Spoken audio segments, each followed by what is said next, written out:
ലാൽസലാം ബേത്ലഹേം കുടുംബ യൂണിറ്റ് അഞ്ചാം ദിനം അതിഭീകര കളക്ഷൻ നേടിക്കൊണ്ട് മുന്നോട്ട് പോവുകയാണ്. ഇതിനോടകം തന്നെ 8 കോടി ബോക്സ് ഓഫീസിൽ നിന്ന് സിനിമ നേടിയിരിക്കുകയാണ്. റെക്കോർഡ് കളക്ഷനാണ്. മലയാള സിനിമയുടെ ചരിത്രത്തിലെ തന്നെ അഞ്ചാം ദിനത്തിലെ ഏറ്റവും ഉയർന്ന കളക്ഷനിലേക്ക് ഈ സിനിമ എത്തിയിരിക്കുന്നു. 2078 ഷോകളാണ് ട്രാക്ക് ചെയ്യപ്പെട്ടിരിക്കുന്നത്. ചാനലൊന്ന് സബ്സ്ക്രൈബ് ചെയ്ത് സഹായിക്കാം. 4,28,000 ടിക്കറ്റുകൾ ഇതിനോടകം തന്നെ വിറ്റുപോയതായി ട്രാക്ക് ചെയ്യപ്പെട്ട കണക്കുകളാണ്. തിയേറ്റർ ഓക്യുപ്പൻസിയായി 80% വന്നു. ഇനിയും ഉയരുമെന്നുള്ളത് ഉറപ്പാണ്. ഇനിയും ഈവനിങ് നൈറ്റ് ഷോസൊക്കെ എക്സ്ട്രാ ഷോസും അഡീഷണൽ ഷോസും ആഡ് ചെയ്യപ്പെടുന്നുണ്ട്.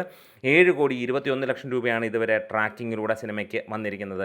അതായത് കഴിഞ്ഞ ദിവസം, അതായത് ഞായറാഴ്ച 6,88,00,000 രൂപ ട്രാക്കിങ്ങിലൂടെ ഫൈനൽ വന്നപ്പോൾ 7,47,00,000 രൂപയായിരുന്നു സിനിമയുടെ കളക്ഷനായി വന്നത്. ഇപ്പോൾ നമുക്ക് ഏകദേശം 40 ലക്ഷം രൂപയും കൂടെ കൂടി നിൽക്കുന്ന ഒരു കാര്യം, അതായത് 8 കോടിയിലേക്ക് സിനിമ ടച്ച് ചെയ്തിരിക്കുന്നു എന്ന് തന്നെയാണ് എടുത്ത് പറയാനുള്ള ഒരു കാര്യം. അതൊരു ഭീകര കളക്ഷൻ തന്നെയാണ് ഈ ഒരു സിനിമയ്ക്ക്. ഓരോ ദിവസവും കളക്ഷൻ കൂടുകയാണ്. നാളത്തേക്കുള്ള അഡ്വാൻസ് സെയിൽ അല്ലെങ്കിൽ പ്രീ സെയിൽ എന്ന് പറയുന്നത് തന്നെ ഏകദേശം 3 കോടിയിലേക്ക് എത്തിയിരിക്കുന്നു എന്നുള്ളതാണ്. ഇതിനോടകം തന്നെ കേരള ബോക്സ് ഓഫീസിൽ നിന്ന് 5 ദിനത്തെ കളക്ഷനായി സിനിമയ്ക്ക് വന്നിരിക്കുന്നത് 35 കോടിക്കടുത്തേക്ക് എന്നുള്ളതാണ്. 4 ദിവസങ്ങൾ കൊണ്ട് 25 കോടിക്ക് മുകളിലാണ് സിനിമ നേടിയതെങ്കിൽ ഇപ്പോൾ 35 കോടിക്കടുത്തേക്ക് എത്തുന്നു. നാളത്തെ പ്രീ സെയിൽ കൂടെ വരുമ്പോൾ 36-37 കോടിയിലേക്ക് സിനിമ എത്തുമെന്നുള്ളതാണ്.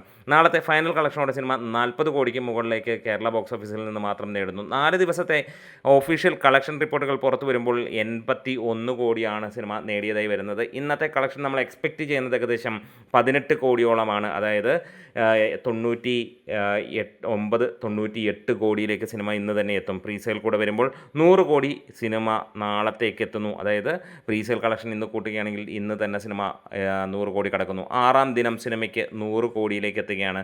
വലിയ വേഗത്തിൽ അതിഭീകരമായ കളക്ഷനുമായി ഹേറ്റേഴ്സ് ഇല്ലാതെ അടിച്ച് തൂക്കുന്ന കാര്യമാണ് നമുക്ക് ഇവിടെ കാണാൻ കഴിയുന്നത്. ഓരോ മണിക്കൂറിലും ടിക്കറ്റ് ബുക്കിംഗ് 25,000-ന് മുകളിലേക്ക് പോകുന്ന കാര്യവും നമുക്ക് ഇവിടെ എടുത്തു പറയേണ്ടത് തന്നെയാണ്. നിവിൻ പോളിയുടെ ചരിത്ര വിജയമാണ് ഇക്കുറി നമ്മൾ കണ്ടുകൊണ്ടിരിക്കുന്നത്. 200 കോടിയിൽ കുറഞ്ഞൊന്നും തന്നെ ഈ ഒരു സിനിമയിൽ നിന്ന് പ്രതീക്ഷിക്കേണ്ട എന്നുള്ളതാണ് ഇപ്പോൾ കാണുന്നത്. വീഡിയോ ഇഷ്ടമായ സപ്പോർട്ട് ചെയ്യാം. ലാൽസലാം.